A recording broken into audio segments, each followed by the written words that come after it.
네, 오늘의 말씀의 제목은 감사주일이니까 당연히 감사 예배가 축복입니다. 그렇게 했네요. 감사 예배가 축복입니다. 지난주에는 감사의 삶이 축복입니다. 그랬고, 이번 주는 감사의 예배가 축복입니다. 그랬습니다.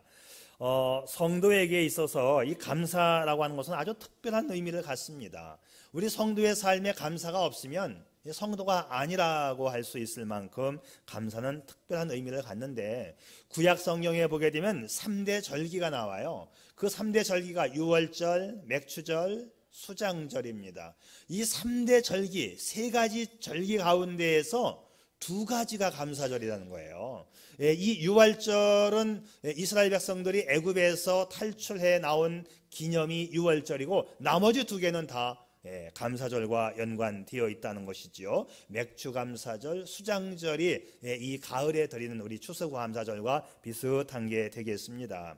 자, 참고적으로 말씀드리면 한간에 인터넷에 떠도는 글도 있고, 어떻게 맥추절과 수장절을 우리 한국교회가 지켜야 하느냐 하면서 비판적인 글도 올라와 있습니다만은, 여러분 그런 거 눈독 들이지 않기를 바랍니다. 나는 그런 글을 쓰는 목사님들이 참 이상해요. 날짜가 맞지 않는 애, 맥추절은 원어로 보면 맥추라고 되어 있지 않고 보리추수가 아니라 그냥 추수라고 했는데 왜 맥추라고 하느냐. 이스라엘 나라에서 그 당시에는 그쯤 시기적으로 6월 달쯤 되면 보리추수가 있습니다. 그렇기 때문에 또 우리나라도 또 그쯤 되면 또 보리추수를 합니다. 그래서 한 해의 절반을 보내고 맥추 감사주일로 지키는 거예요. 그리고 가을에 와서 수장절이 이제 또 요즘에 추수감사절과 비슷하게 되는 것인데, 시기적으로 다 맞아요. 근데 날짜가 안 맞느니 원어상에 안 맞느니 하고 떠드는데 참 웃깁니다. 웃기는 거예요. 자, 기독교의 명절이 여러 명절이 있는데 그 여러 명절들이 다 날짜가 사실은 실제와 맞지 않습니다. 우리가 잘 알고 있는 부활절과 성탄절도 그 날짜가 아닙니다. 날짜를 몰라요. 아무도 잊어버렸어요. 후대에 한참 지나온 다음에 우리가 부활절 지켜야 되는 거 아니야? 그래서 부활절 날짜를 이날로 하자라고 만들었어요. 성탄절은 분명한데 날짜를 모르는 거예요. 한참 지나온 다음에 이날로 하자 하고 만드는 거예요.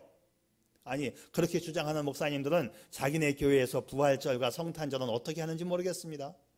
아는 채를 해도 좀 맞는 걸 해야 되는데, 그래갖고 성도들이 혼돈을 일으키게 만듭니다. 여러분, 정말 감사는 1년 내내 365일 해야 하는 게 감사인데, 여러분 정말 우리가 날짜 그런 거 연연하지 마세요. 자, 제가 늘 부활절 때도 그렇고 이 날짜에 대해서 부활절 날짜를 어떻게 계산하는지 모르시는 분들이 참 많아서 말로만 했는데, 오늘은 부활절 날짜 계산하는 방법을 제가 PPT에 화면을 담아 왔습니다. 우리 반석교회는 정확하게 부활절 날짜 계산법만큼은 좀 알 수 있기를 바랍니다. 목사님들도 모르시는 분들이 참 많습니다. 솔직히 말해가지고.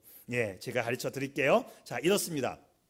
우선 부활절은 아주 복잡하면서도 간단한데 음력과 양력이 다 동원돼야 돼요. 첫째, 춘분이 지나야 됩니다. 춘분은 낮과 밤이 똑같은 봄날 시점에서 3월 20일 날이 춘분이에요. 그런데 춘분이 20일도 되고 21일도 될 수 있어요. 이게 윤달이 끼게 되면 날짜가 하루 밀려서 21인데 21일이 간혹 나올 때가 있고, 자, 춘분 양력 3월 20일 지나고 만월 지난 다음 요것만 외우면 돼. 춘분 지나고 만월 지나고, 만월이 보름달이죠. 춘분 3월, 그러니까 부활절은 춘분이 지나야 되니까 무조건 3월 20일 이후입니다. 춘분 지난, 만월 지난, 그리고 그 다음 주일. 춘분 지나고 만월 지나고 그 다음 주일. 근데 그 다음 주일이 만월과 다시 딱 떨어지는 그날이 되게 되면 그 다음 주일로 부활절을 지키는 거예요. 자, 그러면 내년도는 언제가 부활절이 되나 실제로 한번 우리가 따져보겠습니다. 자, 내년도 부활절. 자, 화면을 보시면 제가 달력을 사진 찍어 왔어요. 잘 보이죠? 아주 제가 오랜만에 좋은 휴대폰을 샀더니 사진 성능이 진짜 좋아요. 확대시켰는데 안 깨지죠? 괜찮죠? 자, 3월달 20일 날이 춘분이에요. 3월 20일에 밑에 작은 글씨를 보게 되면 춘분 써 있어요. 자, 춘분 지나고 뭘 지나요? 만월 지나고, 만월 보름달. 보름은 음력은 한 달 늦게 가니까 3월 15일 날, 보름이 4월 7일 날 날짜에 보게 되면 음력으로 3월 15일 하고 보름이 되어 있어요. 그러면 춘분 지나고 만월 지난 그 다음 주일날이 언제예요? 4월 12일. 내년도 부활주일은 4월 12일이 되겠습니다. 자, 이렇게 계산을 하게 되면 이제 우리 반석교는 굉장히 유식한 반석교가 되는 거예요. 이 간단한 거를 아무도 몰라요. 아무도. 많은 사람이 몰라요. 많은 사람이. 자, 이렇게 음력과 양력을 동원시켜서 날짜 계산을 하니 얼마나 복잡해요. 그렇기 때문에 부활절은 최초 빠르면 3월 말에 걸릴 수도 있어요. 3월 달에도 걸릴 가능성이 있고 늦으면 4월 20일경에도 걸리니 이 부활절의 간격이 거의 한 달 간격으로 왔다리 갔다리 해요. 물론 4월 달에 제일 많이 걸립니다만은 빠르면 3월 마지막 3월 30, 31일쯤에도 걸릴 수가 있고 4월 20일쯤에도 걸릴 수가 있어요. 자, 그렇기 때문에 이 부활절 날짜가 맞느니 틀리느냐 하는 것은 정말 웃긴 이야기입니다. 또 감사절이 날짜가 맞느니 틀리느냐 하는 것도 정말 웃기는 얘기입니다. 자, 우선 이렇게 아시고, 자, 구약의 3대 절기 가운데 2개가 감사의 절기라고 하는 것 기억하신다면, 감사라고 하는 것은 특별한 의미를 갖습니다. 자, 뿐만 아니라 이 감사라고 하는 것을 하나님께서 명령으로 주셨어요. 범사에 감사하라, 여호와께 감사하라. 항상 해야 할 명령으로 하나님이 주셨습니다. 성경에 보게 되면 항상 해야 할 것, 많은 것들이 있는데 제가 좀 뽑아왔습니다. 우리가 잘 아는데도 항상 해야 할 게 뭔가? 항상 기뻐하라, 쉬지 말고 기도하라, 범사에 감사하라. 너무 유명한 말씀이죠. 항상 하나님께 감사하고 때를 얻든지 못 얻든지 항상 말씀을 전파하라, 복음 전하라, 이 말씀이에요. 또 있습니다. 너는 마음을 다하고 뜻을 다하고 힘을 다하여 네 하나님 여호와를 사랑하라. 길을 갈 때든지 누웠을 때든지 일어날 때든지 이 말씀을 강론하라. 또 있습니다. 이러므로 우리가 예수로 말미암아 항상 찬미의 제사를 하나님께 드리자. 땅에서 사는 동안 항상 주를 경외하리로다. 내가 여호와를 항상 송축하며. 또 있습니다. 그 얼굴을 항상, 하나님의 얼굴, 하나님을 구하라는 거예요. 그 말씀을 항상 마음에 새기며 항상 너의 하나님을 바라볼지니라. 항상 주의 일에 더욱 힘쓰는 자가 되라. 너의 말을 항상 은혜 가운데서 고르게 하라. 자, 하나님께서 왜 우리에게 이 항상 하라는 어떤 것들을 주셨을까요? 복 주시기 위함입니다. 자, 우리가 하나님 앞에서 복된 삶을 누리기를 원한다면 항상 하라고 한 것들만 지키면 돼요. 요약을 해보면 기도, 찬송, 예배, 감사, 말씀 전파, 사랑과 봉사, 은혜로운 말, 그런 것들이에요. 자, 더 압축시키면 뭐냐 하면 대체로 예배와 하나님과 관련된 것들이에요. 기도, 찬송, 감사, 예배, 자, 이것이 항상 하는 것으로 성경이 말씀해 주고 있습니다. 자, 오늘 우리 본문의 말씀 시편 50편. 자, 다시 한번 우리 읽어볼까요? 다 같이 시작. 감사로 하나님께 제사를 드리며 환난 날에 나를 부르라. 내가 나를 영화롭게 하리로다. 감사로 제사를 드리는 자가 나를 영화롭게 하나니. 자, 그러니까 감사의 예배는 하나님을 영화롭게 해. 감사의 예배는 하나님께 영광 올려드리는 거예요. 그러니까 우리가 복된 삶이 되는 것입니다. 자, 감사 예배는 성도의 삶의 한 부분이고 하나님이 가장 기뻐하시고 감사 예배를 드리는 성도에게 하나님은 복을 내려주시는 것입니다. 그런데 말이죠, 우리 삶에서 이 감사의 삶이 너무 부족한 거 아닌가요? 조선일보의 논설위원인 이규태 씨가 지적한 것에 의하면 한국인이 가지고 있는 공통적인 질병 가운데 하나가 감사 결핍증이다 그랬습니다. 예컨대 우리가 어느 가게에 가서 물건을 사가지고 나오면 그 가게 주인이 뭐라고 합니까? 감사합니다 해야 되는데 또 오세요 그런다는 거예요. 자기 입장에서 생각한다는 거지요. 어린 아이들도 장난감을 사주면 감사합니다 해야 되는데 야 신난다, 자기만 먼저 생각한다는 거예요. 자, 우리 한국 사람들은 이렇게 자기 입장에서 생각하기 때문에 감사가 결핍되었다. 그런데 서양 사람들은 가장 일상적으로 많이 쓰는 용어 50개 가운데 28%가 감사하다는 거예요. 28%가 감사하다는 말을 쓴다는 겁니다. 실제로 외국에 나가서 살아보면 땡큐 이거 정말 엄청나게 많이 듣습니다. 그냥 걔네들은 그냥 입에 달고 살아요. 감사합니다를. 자, 내 입장에서 생각하는 것이 아니고 타인의 입장에서 생각을 하게 되면 이 감사합니다가 그냥 많이 나오게끔 되어 있어요. 미국 사람들은 아침에 사람들을 만나면 알든 모르든 무조건 인사합니다. Hi, good morning. 그냥 아주 달고 살아. 처음 봤는데도. 제가 맨 처음 미국에 가가지고는 얘네들은 그냥 아무 의미도 없이 떠드나 봐. 그냥 나를 언제 왔다고 이렇게 인사하는 거야? 그런 생각이 들 정도로 그냥 만나기만 하면 무조건 인사하고 굿모닝이에요. 제가 스케이트장에 가서 넘어졌는데 말이죠. 스케이트를 타다가 조금 과장되게 표현을 하면 정말 구름대 같이 몰려와가지고 Are you okay? 괜찮아? 하고 묻는 거예요. 근데 그것도 처음에는 어떻게 들었냐면 이거 완전히 가식이야, 가식. 생각해 보세요. 왜냐하면 나하고 달라요. 나는 절대 안 그러는데 얘네들은 아니 여기서 넘어졌는데 저기 있는 애가 여기까지 와가지고 Are you okay? 이거 순전히 가식이야, 가식. 내가 그렇게 생각했어요. 그런데 그렇게 생각하고 있는 나에게 한 메시지가 내 마음속에 가슴속에 들려오는 거예요. 너는 가식으로도 못하고 있잖아. 나는 가식으로도 그렇게 못하고 있는데 얘네들은 여기서 넘어졌는데 저 뒤에 있는 사람이 와가지고 괜찮아? 이거 보통 일이 아닙니다.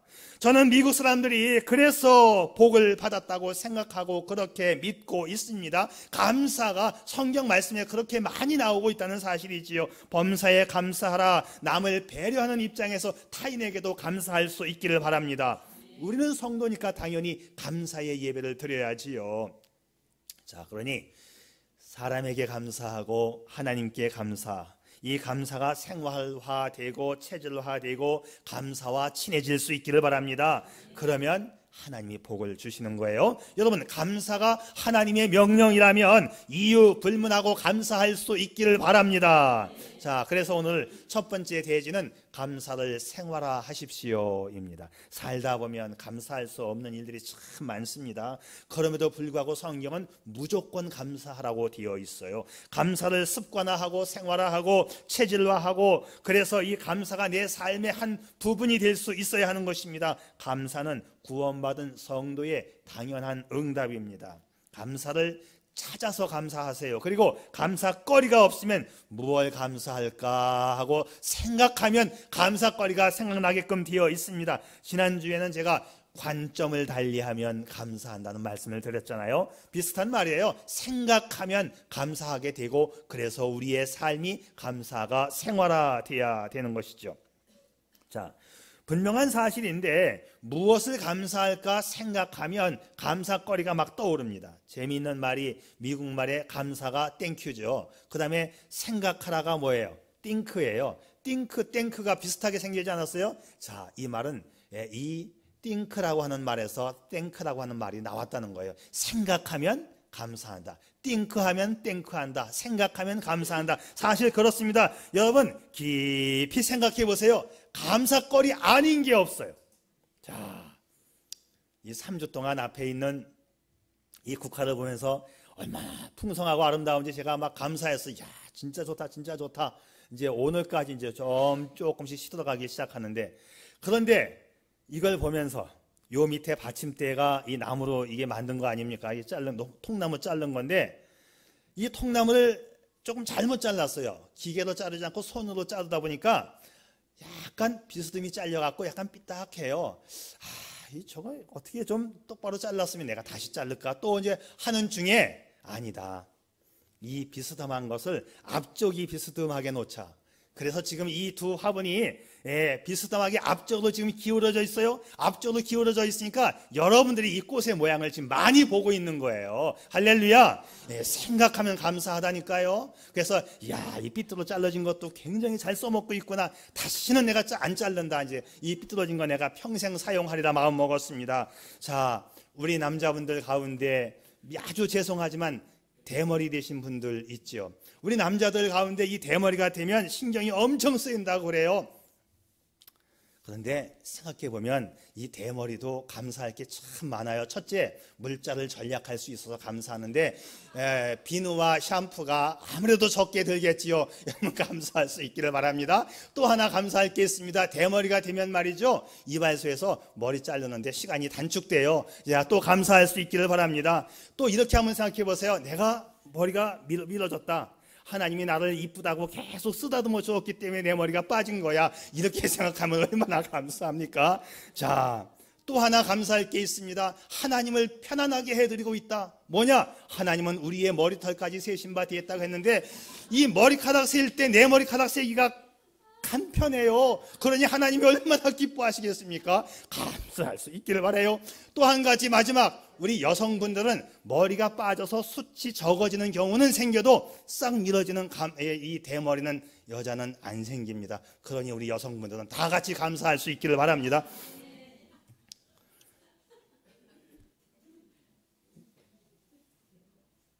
이것도 또 감사의 케이스인데, 이거 어떤 분이 그러더라고요.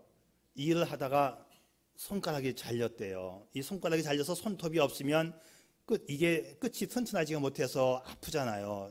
그런데 오래 살다 보니까 좀 굳은 살도 배기고 그냥 그런 대로 살만 하더랍니다. 또 한참 살다 보니까는 이 잘려진 이 손을 보면서 감사하게 됐는데, 왜 감사했는고 하니, 아이고 게으른 나에게 손톱 깎을 일이 없으니까 감사하구나. 아주 미안한 얘기지만 정말 생각하면서 우리가 감사하며 살자, 이 얘기입니다. 여러분, 자기 습관을 좀 바꾸기가 어렵지만 습관을 좀 바꿀 수 있기를 바랍니다. 습관을 바꾸고 체질화되기 위해서, 그래서 날마다 감사해야 되는 거예요. 그래서 범사에 감사해야 되는 것입니다. 정말 습관 바꾸기는 어려워요. 감사와 불평은 문턱이 낮아요. 내가 어느 문턱을 넘느냐에 따라서 내 삶이 바뀌는 것입니다. 이런 얘기가 있어요. 그 불평만 일삼는 불평나라의 한 젊은이가 감사의 나라에 유학을 갔어요. 열심히 감사 나라에 가서 공부를 해가지고 감사 박사학위를 따가지고 자기 불평의 나라에 돌아왔는데, 사람들이 기대감을 가지고 뭘 배워갖고 왔나 한번 얘기 좀 들어보자 모였더니 이 젊은이 하는 말 첫 마디부터 정말 지겨웠습니다. 그 나라는 어떻게 된 나라인지, 눈만 뜨면 감사, 잠잘 때도 감사, 입만 열면 감사, 글쎄 감사. 지겨웠습니다.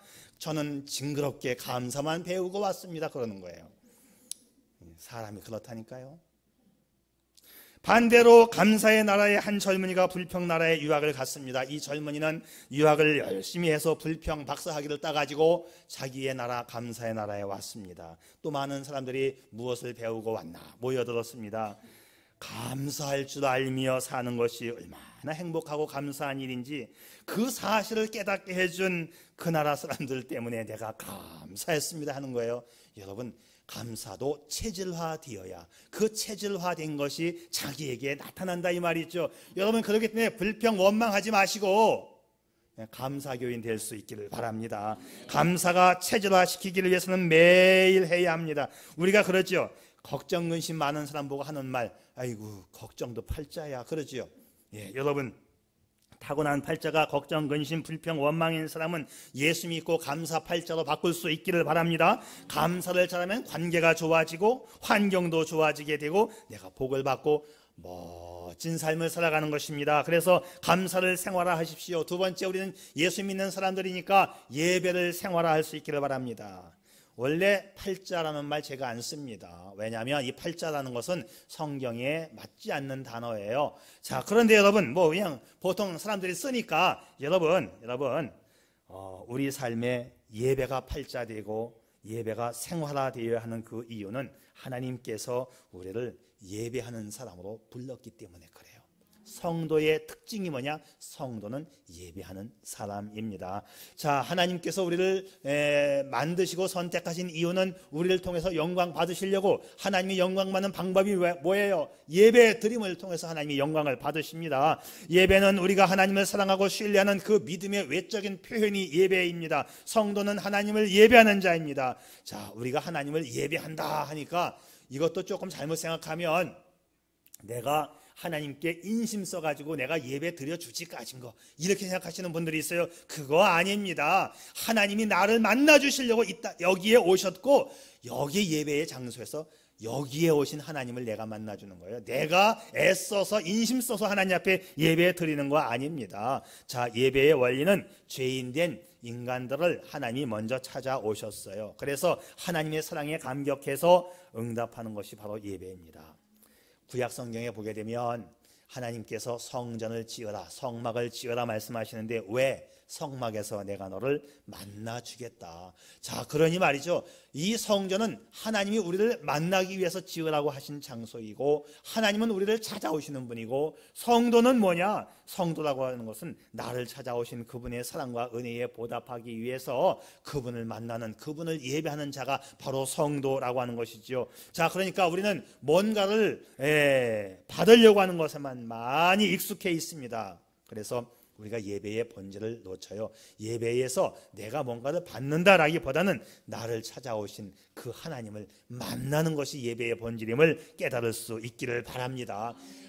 하나님을 만난다, 하나님을 가까이 함이 내게 복이라고 했습니다. 자, 그러니까 예배를 귀찮게 여기면 안 돼요. 예배를 귀찮게 여기는 것은 하나님 만나기를 귀찮아하는 거예요. 하나님 만나기를 귀찮아하는 것은요, 하나님이 주시는 복을 귀찮아하는 것입니다. 여러분 정말 하나님 찾아오시는 하나님을 100번이고 1000번이고 날마다 모시어드릴 수 있기를 바랍니다. 세상에서 가장 아름다운 꽃을 피우는 나무가 있었대요. 전설에 의하면 이 꽃의 나무는 기쁨의 천사인 가브리엘 천사가 흘린 눈물이 꽃이 되었다는 전설이 있는데, 비록 다른 나무들처럼 크지는 않지만 키가 작아요. 그런데 천사의 눈물로 만들어진 이 꽃을 한 번 본 사람들은 그냥 지나치지를 못한다는 것입니다. 사람들은 이 꽃을 보기만 하면 정말 냄새를 맡고 감상을 하고 가까이 가서 입을 맞추고 또 만져보고 그럽니다. 그래서 사람들은 이 나무가 잘 자라기를 원해서 잘 가꾸어주고 거름을 주고 그랬어요. 그런데 사람들이 사랑해 줄수록 이 나무는 서서히 교만해져 가고 사람들을 무시하기를 시작합니다. 사람들이 찾아오고 반갑게 맞이해 주는 것이 귀찮아졌어요. 시끄럽고 냄새나는 인간들이 와가지고 코를 들이대고 손을 갖다 대는 게 너무 싫었어요. 그래서 이 나무가 그날 밤 악마에게 부탁을 합니다. 내 몸에 가시를 둘러달라고. 악마가 그러면 평생 가시를 가져야 한다는 조건으로 온 몸에 가시를 달아주었습니다. 나무의 생각대로 사람들은 더 이상 나무에 올 수가 없었어요. 나무는 오랜만에 편안한 삶을 맞이하게 되었습니다. 편안하고 한적하고 찾아오는 사람이 없으니 얼마나 좋은지 몰랐습니다. 그런데 날이 갈수록 외로워집니다. 돌봐주는 이가 없으니까 주변은 가시덤불로 우거지게 되었고, 키가 작은 이 꽃나무는 풀숲에서 빛을 보지 못한 채 힘겨운 삶을 살아가야만 했습니다. 여러분, 하나님께서 찾아오십니다.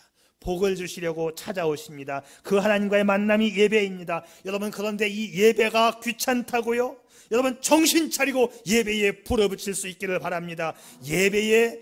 예배가 귀찮아지면 증세가 심각해지는 거예요. 곧 머지않아 영적인 파멸이 올지 모릅니다. 혹시 지금 영적인 암흑기를 지나고 있는 것은 아닌지요? 오늘 시편 50편에도 보게 되면 5절 말씀, 우리가 읽지 않았지만 5절 말씀에는 성도는 예배자인 것을 말씀해 주고 있어요. 이르시되 나의 성도들을 내 앞에 모아라. 그들은 제사로 나와 언약한 이들이니라. 성도라고 하는 말은 경건한 자, 성도라는 뜻이에요. 경건한 자다. 그들을 내 앞으로 불러 모아라. 그들을 통해서 내가 예배를 받고 싶다. 5절 말씀을 또 자세히 보면 그들은 제사로 나와 언약한 사람들이다. 자, 성도가 누구냐 하면 제사를 통해서, 예배를 통해서 나와 함께 하기로 약속한 사람들이 바로 성도라고 성경이 말하고 있어요.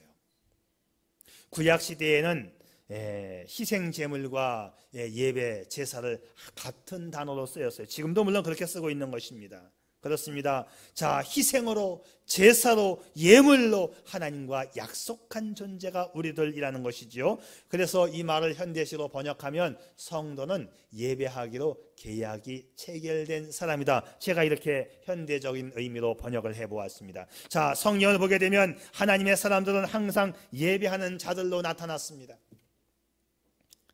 최초의 인간 아담과 하와의 아들 아벨이 양의 첫 새끼와 그 기름으로 제물을 드렸더니, 노아가 제물을 취하여 번제로 제단에 드렸더니, 이제 아브라함에게 나타나신 여호와께 제사를 드리고, 아브라함의 아들들이 있지요. 그 아들 이삭이 그곳에 제단을 쌓고 여호와의 이름을 불렀더라. 또 이삭의 아들 야곱이 브엘세바에 이르러 희생 제사를 드렸다. 이제 이스라엘 백성들이 애굽으로 갑니다. 너는 애굽 왕에게 이르기를 여호와께 제사를 드리려 한다 하라.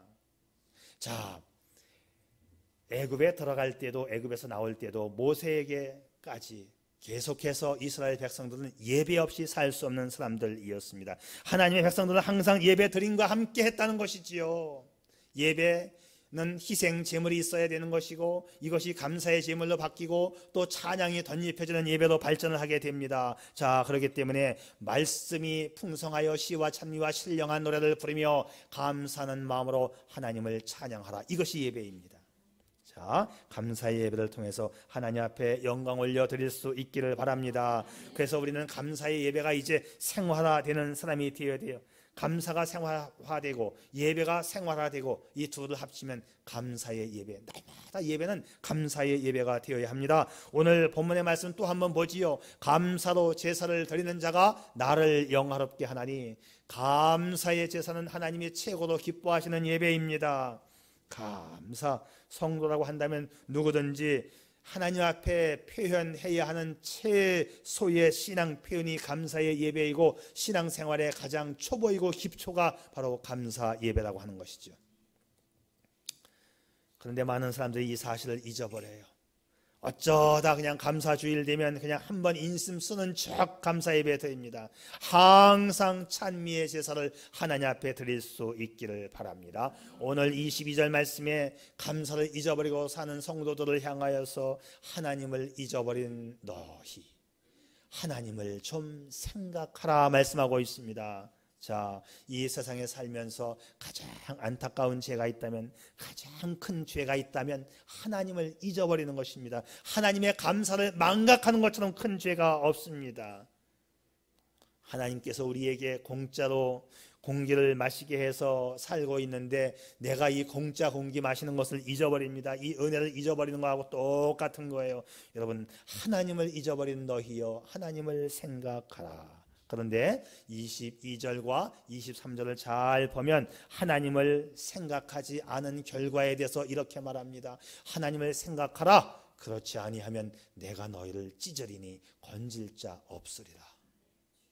감사하지 아니하면 하나님께서 나를 찢겠다는 거예요. 23절 마지막에는 감사로 제사 드리는 자의 결과가 나와 있습니다. 감사로 제사를 드리는 자가 나를 영화롭게 하나니 내가 하나님의 구원을 보이리라. 할렐루야. 그렇습니다. 하나님 앞에 감사 제사 드리면 하나님이 영광 받으시고 구원의 약속을 해 주셨습니다. 감사 제사에는 하나님의 축복이 따라오는 것이지요. 자, 충청도 어느 마을에 전해오는 이야기인데, 그 마을 부잣집에 머슴으로 일하고 있는 청년이 있었어요. 이 청년은 늘 감사합니다. 뭘 주어도 감사하고, 또 무엇을 받으면서도 감사하고, 무슨 일을 시켜도 감사. 그래서 별명이 감돌이가 되었어요. 너무나 감사를 많이 합니다. 근데 이 감사하다 보니까 사람들이 생각할 때 저 친구가 좀 모자란 친구 아닌가? 왜 저렇게 그냥 입에 감사를 달고 사는가 했습니다. 그러나 이 감돌이의 성실하고 진실된 모습이 인정되기 시작하면서 주인도 이 감돌이를 아주 많이 사랑해 주었습니다.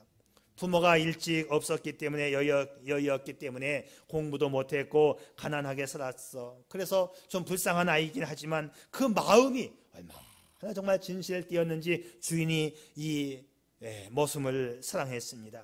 목축을 하는 집이었기 때문에 소를 키우다가, 돼지를 키우다가 좀 비실비실한 짐승이 나오면은 다른 짐승도 옮을까 빨리 갖다 잡아 땅에 파묻어라. 그런데 이 감돌이가 또 다른 또 돼지우리에 집어넣고 정성을 다해서 키우면은 이 병든 돼지가 또 살아나는 거예요. 자, 어느 날 이 주인이 감돌이를 불렀습니다. 그리고 조용히 말을 해요. 자네 내 외동딸과 결혼해서 내 사위가 되어주게나. 감사합니다. 감돌이는 부잣집 사위가 되었어요. 이제 주인이 늙어서 세상을 떠날 즈음에 조용히 사위를 또 부릅니다. 내 재산을 모두 자네에게 상속하겠네. 감사합니다. 동네 사람들이 이구동성으로 말을 해요. 감사로 모든 걸 다 먹어버렸네 그려. 이것이 성경 말씀 그대로입니다. 생활에서 감사하고 예배에서 감사를 표시하는 성도가 될 수 있기를 바랍니다. 이게 미국 신문에 발표가 되고 얼마 전에 영국 신문에서도 발표된 보도가 있는데, 주일날 교회에 와서 예배를 즐겁게 드리는 사람은 그렇지 않은 사람보다 수명이 7년 더 늘고, 주일 오후 예배까지 드리면 8년 더 살고, 수요일 밤 예배까지 드리면 9년 더 살고, 심야 예배에 나오면 10년을 더 살고, 새벽 예배까지 나오면 어마어마하게 더 산다. 자, 왜 그러느냐? 수고하고 무거운 짐을 진 인생이 세상 어디 가서 자기의 마음을 터놓고 이야기하고 즐거움을 얻을 수 있겠느냐? 교회에 와서 하나님의 은혜를 받으면서 한번 웃을 때에 내 속에서 엔돌핀이 나오고 NK세포가 나와서 암세포를 죽이고 우리의 병을 유발시키는 세포들을 다 잡아 죽이기 때문에 7년 이상을 더 산다는 것이지요. 정리합니다. 겸손하면 사람이 내게 머무릅니다. 칭찬은 사람을 가깝게 만듭니다. 넓은 마음을 가지면 사람들이 나를 따라 붙습니다. 깊은 마음은 사람을 감동시킵니다. 그런데 감사하는 마음, 감사하는 행동은 모든 것을 얻는 것이 성경의 진리입니다. 오늘 감사절입니다. 우리 나라와 교회와 가정에 베풀어 주신 하나님의 은혜를 기억하고 하나님이 모든 것의 주인 되심을 인정하고 그분 앞에 최고의 존경과 영광을 올려드림과 동시에 하나님의 축복을 받는 여러분의 삶이 될 수 있기를 축복합니다. 아멘. 기도하겠습니다. 네, 감사하는 생활에는 많은 유익이 있습니다. 우선 감사의 삶을 살면 타인에게 기쁨을 주고 좋은 인상을 주어 인간관계가 좋아집니다. 항상 웃는 얼굴로 감사하는 사람을 좋아하지 않을 사람은 아무도 없습니다. 더더욱 감사의 예배는 하나님을 영화롭게 할 뿐만 아니라 우리에게 내려주시는 축복의 직통로가 됩니다. 그러니 감사를 위해서는 자신에 대하여는 감사하기 위해서 겸손해야 하고 타인을 위한 배려가 있어야 하고 하나님에 대하여는 받은 은혜에 대한 무한 감사가 있어야 합니다. 그러면 영육간의 건강이 오고 무한한 축복을 내려받게 됩니다. 이 감사 생활의 유익, 이 얼마나 크다는 것을 알고 우리는 늘 감사하는 자가 되어야 할 것입니다. 그 감사로 인한 모든 축복을 받는 당신의 풍성한 삶이 되시기를 축복합니다. 아멘. 우리를 구원하시고 인도하시며 돌보시는 하나님 앞에서 우리의 삶이 원망과 불평이 아니라 감사와 찬송과 헌신의 삶이 되게 해 주옵소서. 우리의 생애가 오로지 하나님의 은혜를 기억하며 감사하는 삶이 되어서 하나님을 영화롭게 하고 하나님께서 복 주시는 사람이 되게 하여 주옵소서.